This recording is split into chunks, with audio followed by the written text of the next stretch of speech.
Benoit opened the small hidden door. We both entered a small dark room. He reached up and pulled a cord. A flickering incandescent bulb suddenly illuminated what could only be described as an Aladdin's cave of armaments. Jesus, Benoit, when you said you knew a guy, I said, stopping as I marveled at the treasure trove. Yeah, well, remember when I said business was good? Well, this is the real business, Benoit informed me. I picked up and began inspecting an AK-47 style rifle from a collection leaning against the wall. Those are mostly AKMs, but there are a few Type 56s mixed in there as well, Benoit explained. I'm just disappointed you don't buy American, I said, laughing. Yeah, well, what can I say? Communists make reliable rifles. Although, if you must insist, I do have something big, black, and all-American if you want to see it, Benoit said, smirking. Christ, I think I've already seen enough of that in the showers at boot camp, Benoit, I said with a look of disdain. Benoit pulled the zipper open on a large bag on the table in the corner, revealing a large black M60. What about the ammo? I argued. Ammo isn't the issue, that's easy to source.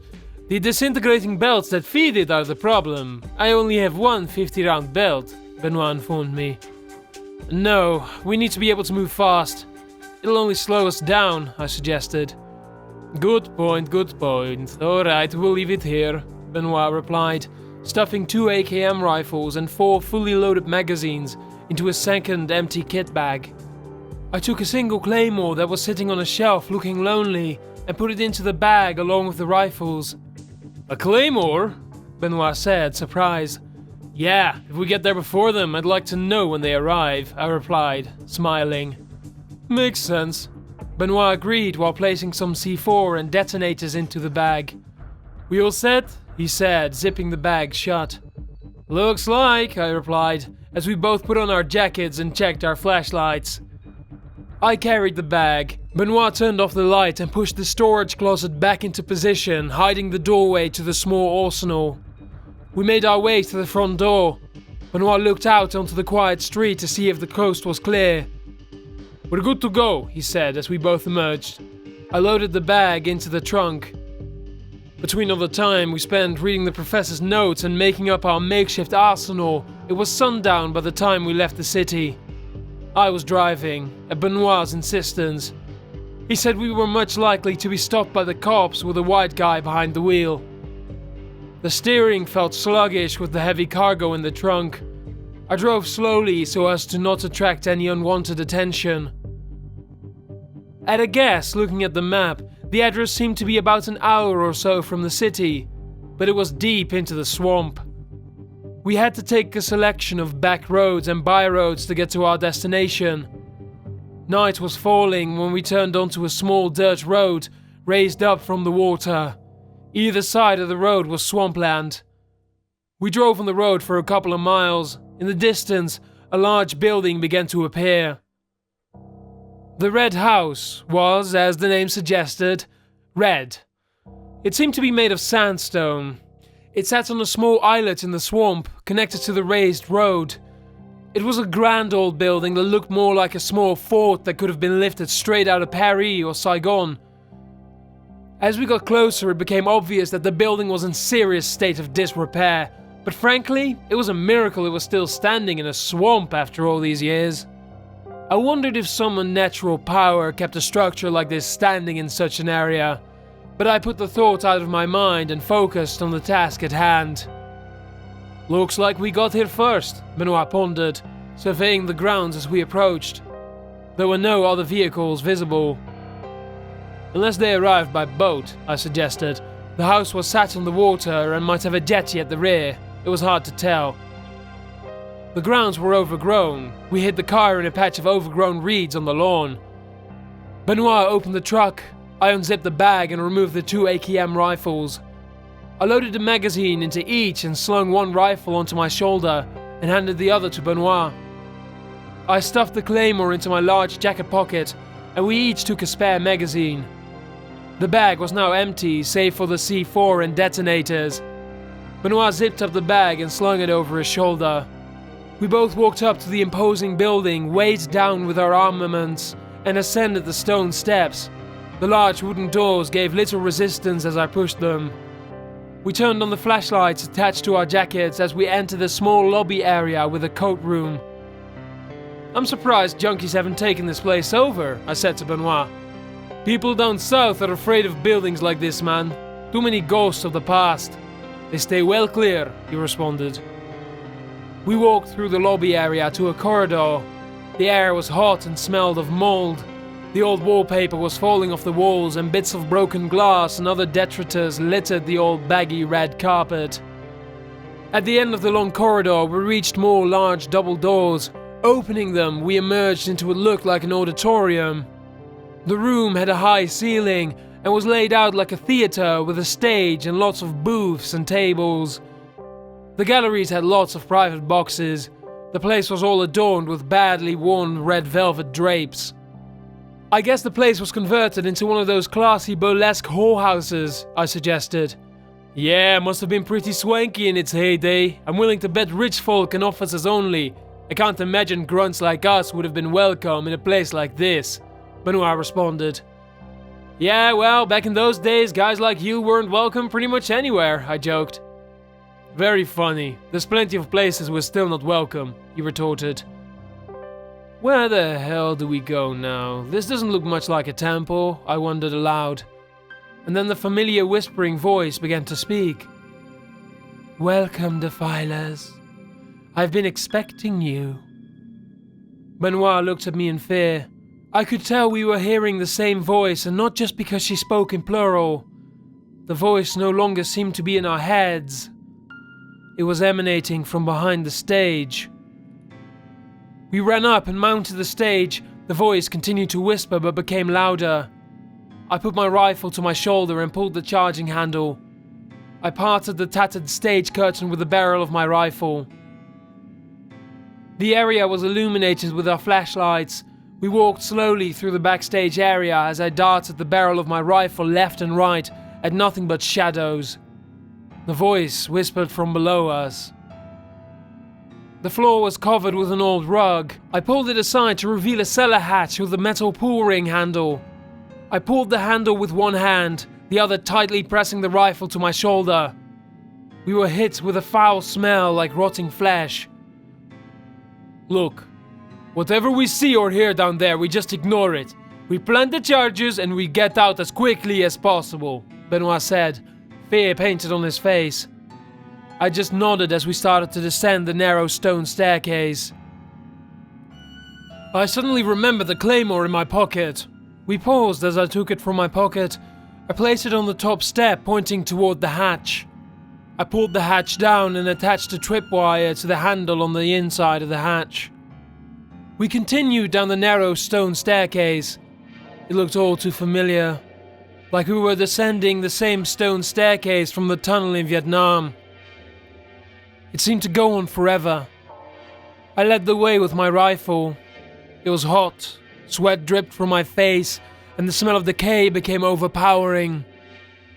The stairwell ahead stopped at a corner and turned to wood. We rounded the corner. The wood was ornately carved like in a cathedral. We had clearly found our temple. The wooden corridor ended in an archway. We emerged into what looked like a small wooden chapel.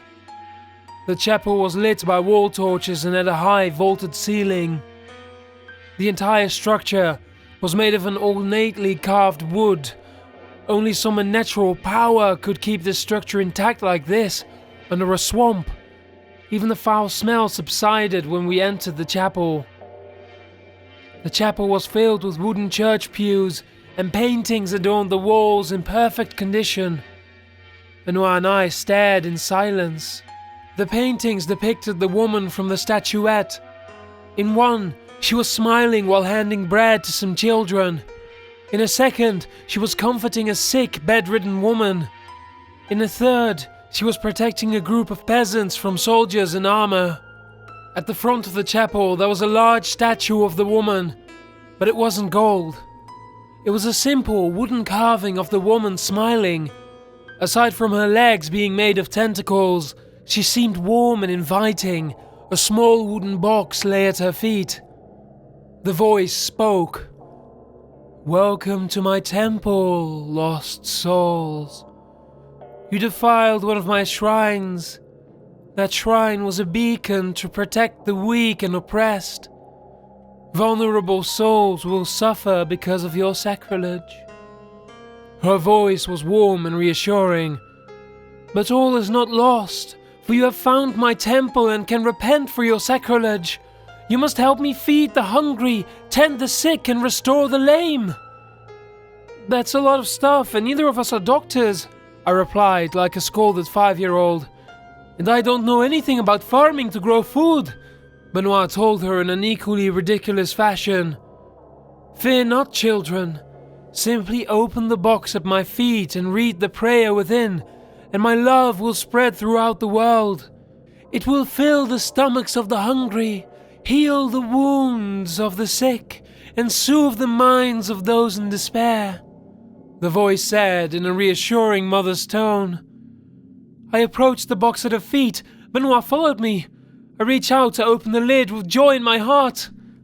An explosion shook the chapel. The claymore at the foot of the staircase had clearly been detonated. I was disoriented for a second with the sound and shaking, just long enough to see the world as it really was. I retracted my hand. Benoit stepped back in fear, looking around the chapel. "This place is not right."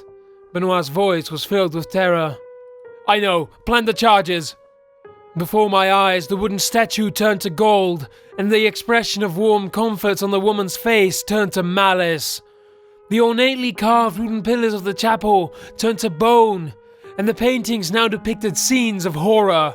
In one of them, the woman hovered over an army of men with hollow eyes, and in another, she stood before a temple made of human remains.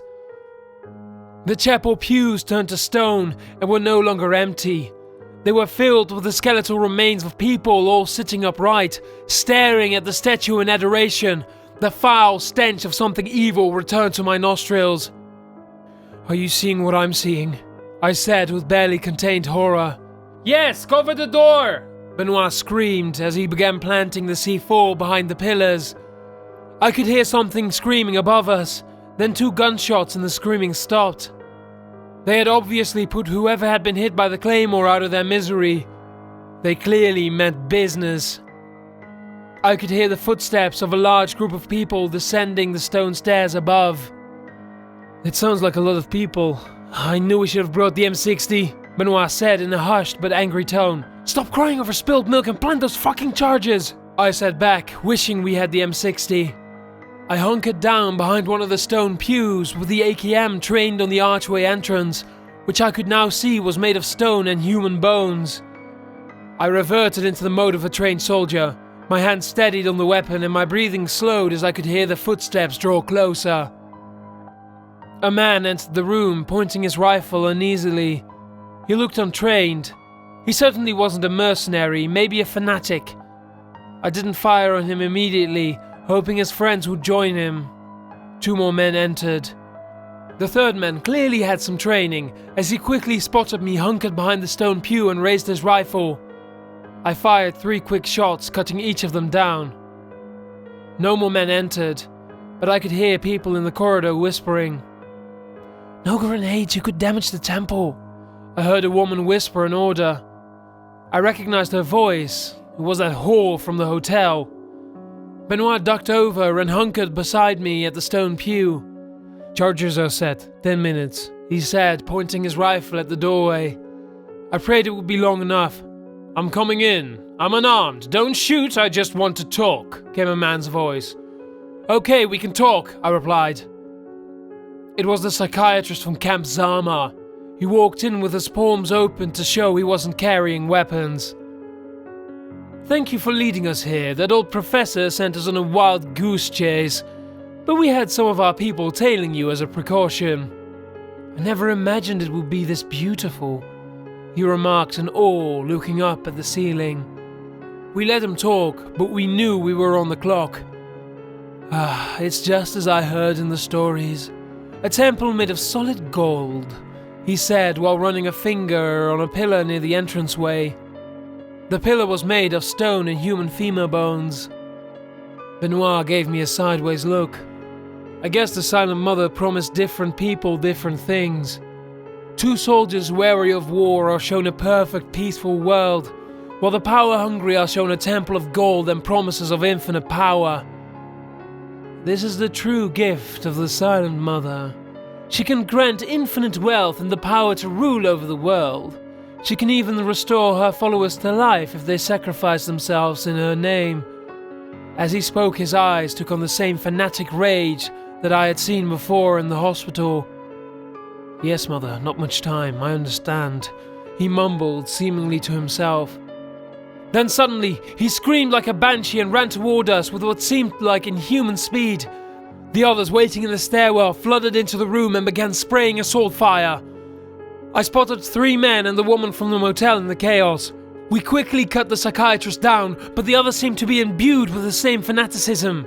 The Silent Mother was whispering to them all. Who knows what she was promising them? They were like animals advancing on us from behind the stone pews. Bullets snapped as they hit the pews we were hunkered behind. 2 of the men tried to advance too quickly, and Benoit put them down with a quick burst of automatic fire. I leaned out from the side of the pew and fired a quick shot at the crown of a head I could see poking up from behind another pew. A body slumped into the aisle. The woman had been flanking us and appeared at the side of our pew, firing. A bullet snapped past my head. Then she was hit by a volley of automatic fire that cut into her legs. I turned to see Benoit's rifle, smoke emerging from the barrel. He ran over and kicked the pistol from her hand. "We need to get out of here, we don't have much time," Benoit said, slinging the rifle over his shoulder. We were ready to leave when we heard the woman crawling along the ground. She was still alive and dragging herself by her fingernails toward the statue. We looked down at her. She was moving at a miserable pace, dragging herself inch by inch to the statue. It was still a distance away from her. The attempt seemed worthless. "Please, Silent Mother, please. I sought out one of your shrines. I did what you asked," she pleaded, barely able to breathe, crawling slowly, leaving a snake of blood as her trail. "Please, do as you promised. Restore my child's life.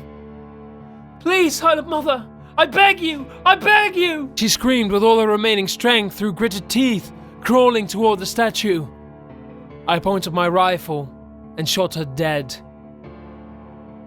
We both ran toward the exit without speaking. The Silent Mother called to me while I ran. I assumed she did the same to Benoit. We ignored her. Perhaps her power was more effective on those who were desperate enough to believe her lies. We bounded up the stone staircase. The clock was against us. We reached the top of the staircase, the top of the step, and the hatch had been blown away by the claymore. I crawled out of the rubble. Benoit followed. We sprinted through the auditorium. The ground shook and a loud thud rattled the building. It began to groan angrily, its foundations clearly shaken by the blast. As we sprinted through the corridor, the building began to list dangerously. The damn thing was falling into the swamp.